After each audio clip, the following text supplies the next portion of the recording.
Chapitre 7. Les 5e jours, toujours ras au mouton, ces secrets de la vie de Petit Prince me furent révélés. Il me demande avec brusquerie, sans préambule, comme le fruit d'un problème longtemps médité en silence. Un mouton, s'il mange les arbustes, il mange aussi les fleurs.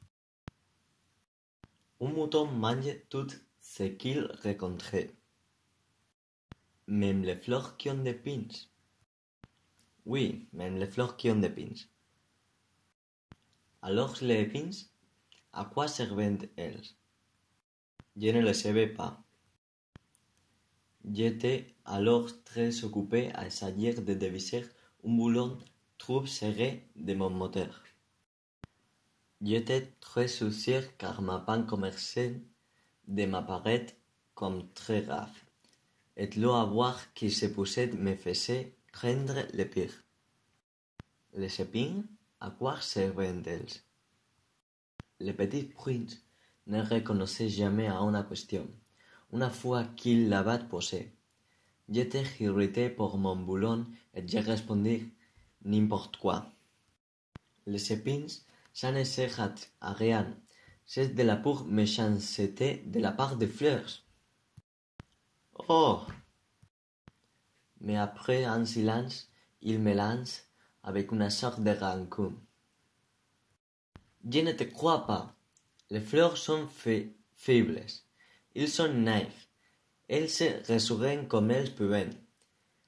Elles se croiront terribles avec leurs épines. Je ne répondis rien. À cet instant-là, je me disais, si ce boulon résiste encore, je le ferai sauter d'un coup de marteau. Le petit prince dérangeait de nouveau mes réflexions. Et tu crois, toi, que les fleurs... Mais non, je ne crois rien. J'ai répondu n'importe quoi. Je m'occupe, moi, des choses sérieuses. Il me regarde stupéfait. Des choses sérieuses. Il me voyait, mon marteau à la main, et les doigts noirs de cowboy, penché sur un objet qui lui semblait très laid. Tu parles comme les grandes personnes. Ça me fit un peu honte, mais impojotable, il ajouta. Tu confonds tout, tu mélanges tout. Il était vraiment très irrité. Il secouait au vent des cheveux tous dorés. Je connais une planète où il y a un monstre comme moi. Il n'a jamais respiré une fleur, il n'a jamais regardé une étoile, il n'a jamais aimé personne, il n'a jamais rien fait d'autre que des additions, et tous les jours il répétait comme toi, je suis un homme sérieux, et ça le fait complet d'oreille. Mais ce n'est pas un homme, c'est un champignon. Un quoi? Un champignon. Le petit prince était maintenant tout pâle de colère. Il y a des millions d'années que les fleurs fabriquent des épines. Il y a des millions d'années que les moutons mangent quand même les fleurs.